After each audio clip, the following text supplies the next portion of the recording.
Está muy bien. ¿Cómo hacemos el análisis de la inversión? Entonces, si ustedes recuerdan nuestras primeras clases de inversión, lo que dijimos era que existían una serie de filtros para identificar si al final una inversión iba a ser viable o no iba a ser viable, ¿sí? Para poder aprovechar o poder hacer ese análisis, pues yo necesito mirar si esta inversión efectivamente está agregando valor. ¿Sí? Porque una cosa es que genere valor por sí misma, pero otra cosa es que genere valor a la compañía, ¿sí? Y para ver si agrega valor a la compañía, nosotros necesitamos hacer un contraste y ver si estas inversiones efectivamente están aportando en términos de rentabilidad y si el riesgo se justifica.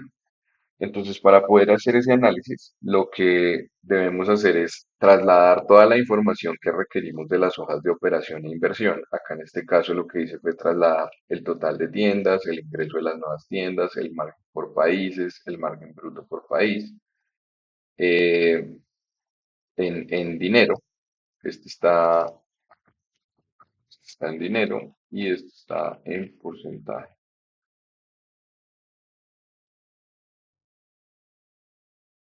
Y acá también tenemos el CAPEX por país, es decir, qué inversión estamos realizando.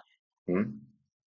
Es muy importante tener en cuenta que aunque en esta hoja de inversión yo dejé acá el CAPEX por tienda solamente como un valor fijo, perfectamente también podría tener este CAPEX como un escenario, como unos escenarios acá. Es decir, yo podría construir acá una nueva tabla con diferentes valores de CAPEX para evaluar el impacto que tiene hacer una inversión con un nivel de CAPEX diferente. Si yo, por ejemplo, tengo unos sobrecostos del 50, del 30, del 20%, esos escenarios de sobrecostos los puedo analizar y ver cómo me impactan mi inversión. Mi idea es mirar acá qué cosas me pueden salir mal, qué cosas me pueden salir bien y entender el rango de posibilidades que se generan cuando las cosas me salen mal, cuando las cosas me salen bien y eso cómo está afectando la rentabilidad de la inversión.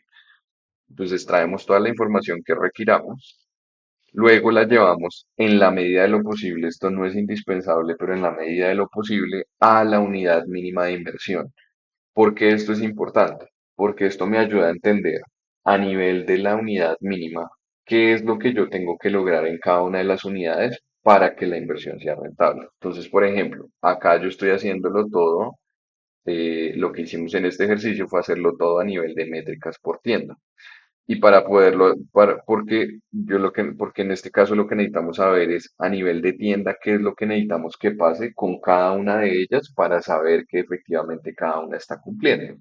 Y también ya después por análisis de datos, por ejemplo, cuando uno esté dentro de la compañía, pues uno sí puede mirar las métricas de ventas de cada una por separado e identificar si si las tiendas están cumpliendo o no con las metas de venta previstas y cuando no, pues entonces ahí iremos directamente a los gerentes de esas tiendas y les hablaremos y les diremos, oiga, ¿qué está pasando? Aquí no estamos logrando las metas y eso hace parte del control y del seguimiento de la estrategia de los KPIs y por eso es tan importante, porque nos ayuda a tener claridad sobre las métricas de gestión que definimos para poder efectivamente ejecutar la estrategia de la compañía. Entonces, es muy útil tenerlas por tienda. Si no se tienen, pues se hará a nivel agregado con esta información inicial de aquí arriba.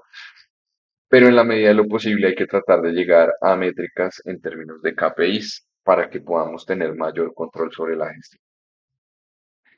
Y después de eso, pues lo que hacemos es un análisis de flujos y un análisis de rentabilidad. Entonces, ¿qué es lo que estamos haciendo acá? Observen que en estas métricas por tienda lo que estamos sacando es cuánto ingresa, cuánto se gana, cuánto se genera en ventas por cada tienda.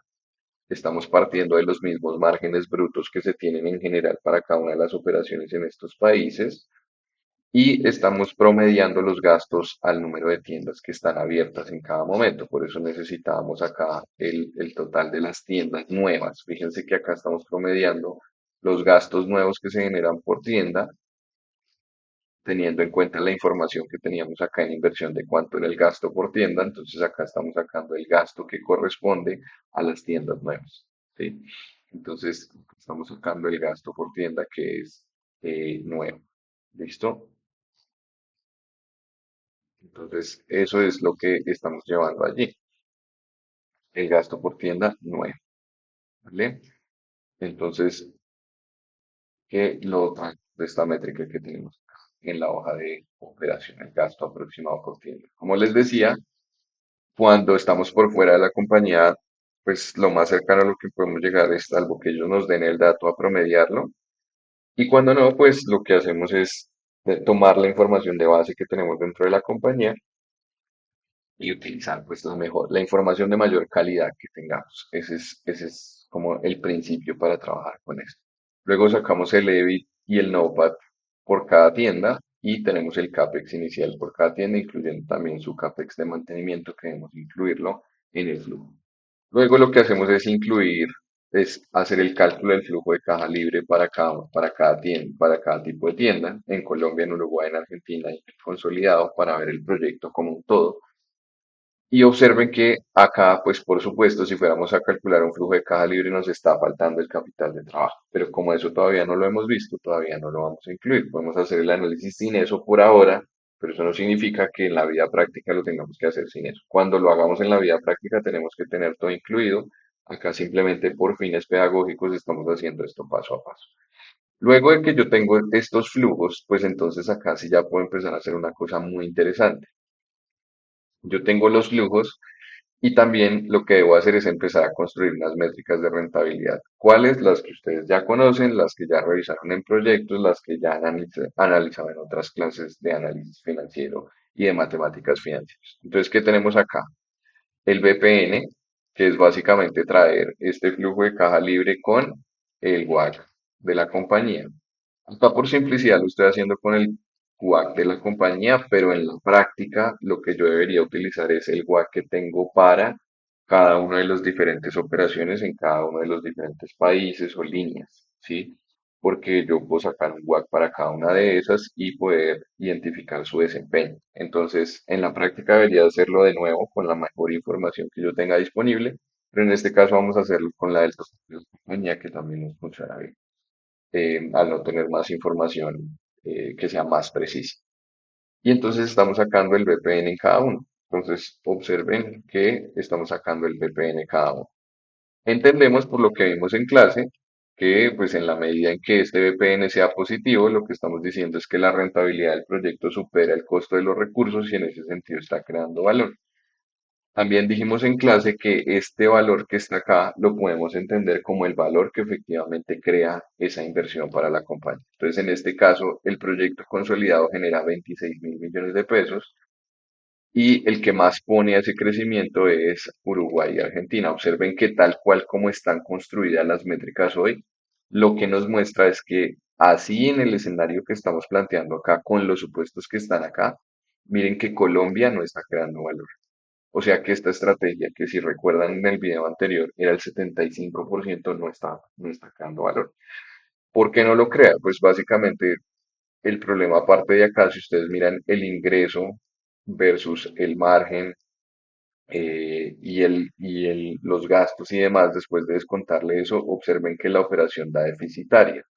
Por lo tanto, algo tendríamos que evaluar acá en términos de la inversión. ¿Sí? Es decir, algo no está funcionando bien dentro de los supuestos y entonces eso está haciendo que al final no tengamos una operación rentable en esas inversiones. Por lo tanto, deberemos o tendríamos que ajustar los supuestos para que esta inversión se justifique, porque de lo contrario, pues acá estamos básicamente perdiendo valor. Y el homólogo de esto es revisarlo por TIR, ¿sí? Entonces observen que pues esta TIR claramente no existe porque pues no existe una tasa que me vaya a llevar a un número negativo. Y por el lado de los países, acá estoy viendo la rentabilidad del proyecto. Claramente observan ustedes que estas rentabilidades son mucho más altas que la rentabilidad que hoy en día tiene la compañía en términos de ROA. Si ustedes miran el ROA acá en esta hoja de indicadores, el ROA histórico de la compañía ha estado por el orden vamos a colocar aquí esto, para que sea más fácil de ver. Ustedes miran el ROA de la compañía ha estado sobre el 1,37 y estas inversiones que estamos trayendo traen una rentabilidad bastante más alta que el que ha tenido históricamente la compañía. Por lo tanto, pues están aportando valor. Y acá podemos ver en términos de las métricas de la compañía cómo empiezan a cambiar a futuro cuando le incorporamos esas inversiones. Acá lo que tenemos son los indicadores de cómo quedan proyectados en la compañía, incorporando el escenario que ya estamos hablando. Ahora, para hablar en términos de estas inversiones, también tenemos que ver dos métricas que son importantes, que son el ROCE y el ROIC, ¿sí? ¿Por qué son importantes? Estos indicadores nos ayudan a entender, y les voy a dejar un link en el muro del grupo, les dejaré un link con un artículo que explica las diferencias entre el ROA, el ROIC, el ROCE, porque todas son parecidas, tienen una pequeña diferencia técnica en términos de la métrica que se utiliza para calcular, en términos de la variable que se utiliza para calcular, pero esencialmente son lo mismo, y es qué tan rentable estoy siendo con los activos con los que estoy trabajando, ¿sí? El ROA, el problema que tiene es que está afectado por la depreciación. Entonces, si ustedes analizan la rentabilidad de inversión sobre el tamaño del activo, pues lo que va a pasar es que ese activo con el tiempo va a disminuir por efectos de la depreciación y eso me va a incrementar la rentabilidad sin que necesariamente esté mejorando la rentabilidad en sí mismo, sino simplemente es porque el valor del activo ha disminuido, pero no ha disminuido porque yo esté sacando activos y esté siendo más eficiente, sino está disminuyendo por un efecto contable que está reconociendo que mis activos ahora valen más por un efecto de deterioro. Pero pues eso claramente no me cambia la rentabilidad de la inversión. Entonces, lo que estoy haciendo acá, para poderlo ajustar, es mejor trabajar con el ROCE y el ROIC, porque el ROCE y el ROIC no están afectados por esto. El ROCE, en ambos casos, el denominador es el mismo, que es el capital empleado, entonces es básicamente el equity y la deuda que he utilizado para trabajar con ese activo. En ambos casos es el denominador y el numerador es el que cambia. En el caso del ROCE es el EBIT y en el caso del ROIC es el NOPA. La diferencia entre estos dos, pues ustedes saben, es la carga impositiva. Entonces, el más limpio en términos operativos o el más estricto es el ROIC, que en este caso sería usar el NOPAT, que es el más cercano a la rentabilidad de la operación, y van a ver que hay unas ligeras diferencias entre estos dos que básicamente lo genera el impacto de la carga impositiva. Estos de atrás nos ayudan a evaluar esta nueva inversión, qué tan buena es con respecto a lo que ya venía trabajando la compañía. Si ustedes miran, el ROCE y el ROIC de la compañía venía siendo entre el 7, digamos, 6, alrededor del 6%, no ha venido mejorando, 6-7% en el último año, y el ROIC se cayó mucho en el 2022 para el caso del éxito. Pero digamos que pensemos también estaría entre un 6 y un 7%, más o menos, estamos hablando de esa cifra. Observen que acá en el mini modelo, cuando calculamos el ROCE de las tiendas y el ROI de las tiendas, estamos obteniendo rentabilidades del 30 y del 50% sobre el capital invertido. Eso nos muestra que básicamente al combinar inversiones que rentan más con un agregado de inversiones que rentan menos, pues automáticamente estamos agregando valor. ¿Por qué? Porque estamos combinando el activo con un activo que nos renta más. ¿Listo?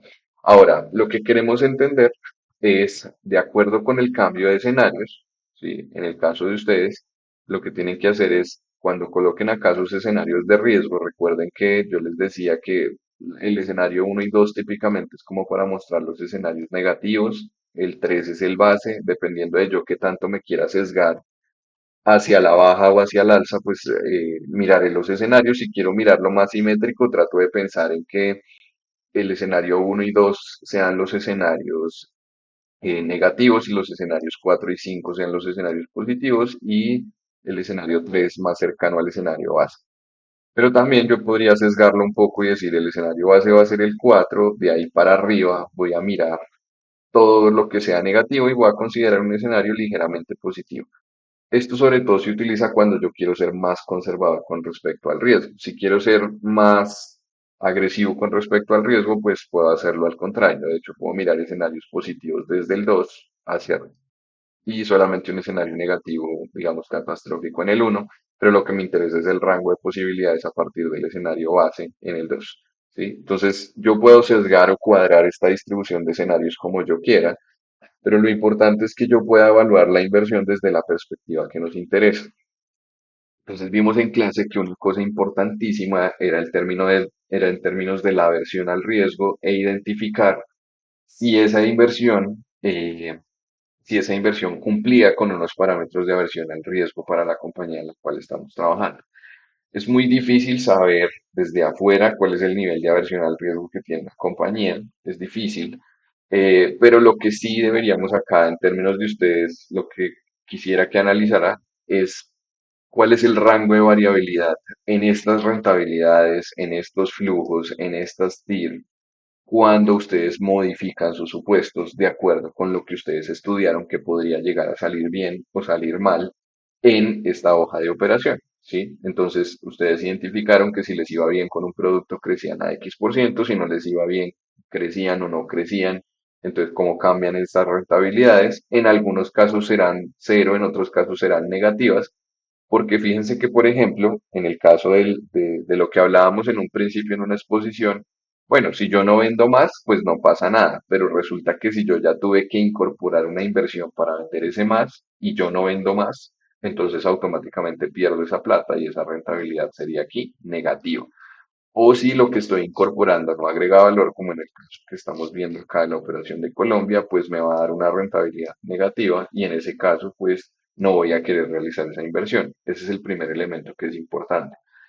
Lo segundo que es importante es analizar si esta inversión es demasiado riesgosa o no, y cómo lo vemos nosotros dentro de las posibilidades de los escenarios que creemos más factibles. Si creemos más factibles los negativos, o nos queremos ir como por una posición conservadora, ¿qué resultados obtenemos? ¿Estas rentabilidades son razonables o no? ¿Y cuánto estamos agregando de más? Lo ideal en estas inversiones es que básicamente, les decía yo, más o menos como las mismas apuestas del trading, ¿sí? Entonces, tratar en que sea por lo menos dos, entre dos y tres veces a uno la probabilidad de perder, ¿sí? Entonces, la probabilidad no, sino la posibilidad de perder. Entonces, ¿a qué nos referimos con esto? Nos referimos a que si yo pierdo, por ejemplo, pierda 100, pero si voy a ganar, pueda ganar entre dos y tres veces por lo menos, de tal forma que las ganancias estén a mi favor en caso de que las cosas salgan bien. Y también asegurarme que la pérdida, en caso de que se dé, pues no se me lleve la compañía por delante, porque hay casos de estos en donde si, por ejemplo, el escenario es malo, no solamente, pues la rentabilidad puede ser ligeramente negativa, puede ser un 2%, pero resulta que yo estoy comprometiendo casi 1 billón de pesos en CAPEX y eso puede ser demasiado relevante para la compañía. Entonces, eso hace parte del análisis que yo tengo que hacer y es el análisis que ustedes tienen que traer como parte de su evaluación de las alternativas de inversión. Tienen que decir, bueno, esto si sale mal podríamos perder un 10%, si sale bien podríamos ganar un 30 o un 40%, pero adicionalmente, si sale mal en tan solo un 5%, esto ya nos da una pérdida de vida de el 20%. Entonces es demasiado para la compañía, nos parece muy riesgoso, ¿sí? Eso es las cosas que tienen que hacer. En este caso, ¿con qué sentido de aversión al riesgo lo harán? Pues con el de ustedes, porque pues no conocemos el de los socios de la compañía. Pero traten de encontrar un equilibrio que sea razonable. Y la parte final del análisis que es importante es entender la relevancia de la inversión que está relacionado con este punto 2 que estamos conversando y con el tener los flujos suficientes para cubrirla. Entonces, observen que acá, por el lado de inversión, nosotros tenemos un CAPEX total que toca colocar, ¿no? Entonces, miren que acá estamos hablando de aproximadamente 1 billón de pesos al año, que pues es bastante más de lo que se venía haciendo antes, que estamos hablando de 400.000 aproximadamente. Acá estamos duplicando ese CAPEX. Eso también nos ayuda a dimensionar si efectivamente ese CAPEX es razonable o no con el tamaño de la compañía. Miren que históricamente en términos de porcentaje estábamos hablando de un EBITDA de un CAPEX sobre EBITDA que estaba alrededor del 23% y nos estamos moviendo aquí a un promedio del 32%. O sea, estamos subiendo casi un 10% más en términos del CAPEX sobre EBITDA. Entonces, esto nos ayuda a mirar dos elementos que son importantes acá en términos de razonabilidad de la inversión, y como qué tanto más agresivo estoy siendo con respecto a lo que históricamente era, o si estoy conservando la misma línea, o si estoy siendo de hecho más conservador. Entonces, en cada uno de los casos tengo que tener una razón que me explique el por qué estoy siendo más agresivo o el por qué estoy siendo más conservador, ¿sí? En cualquiera de los dos casos. también me permite entender qué tan relevantes son esas inversiones para la compañía. Fíjense que si ya estamos invirtiendo casi el 40% del EBITDA, pues eso obviamente nos pone en una posición muy diferente de cara a los resultados que esperamos en la empresa, porque naturalmente estamos incrementando el riesgo, que es una de las dimensiones que vimos en las clases anteriores. Y finalmente, el segundo punto que es importante es revisarlo en términos de flujo de caja operativo.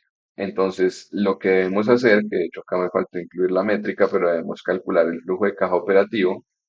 No hemos incluido porque el flujo de caja operativo incluye el capital de trabajo, ¿no? Entonces, pues básicamente es la misma utilidad operativa hasta cuadrar el, el, el, el, el ca- el- entonces, cuando calculemos el capital de trabajo, lo meteremos acá, pero en términos de flujo de caja operativo, por ahora lo podemos hacer en términos de EBITDA y lo podemos dejar en esta entrega hasta EBITDA, pero en la siguiente ya deberemos incluir el capital de trabajo. ¿Y esto para qué? Para que cuando tengamos el cálculo del flujo de cada operativo sepamos si tenemos o no tenemos el dinero suficiente para poder fondear esas inversiones. Porque si no lo tenemos con recursos propios, eso significa que tenemos que trabajar en el lado de financiación para hacer que eso sea posible. ¿Sí?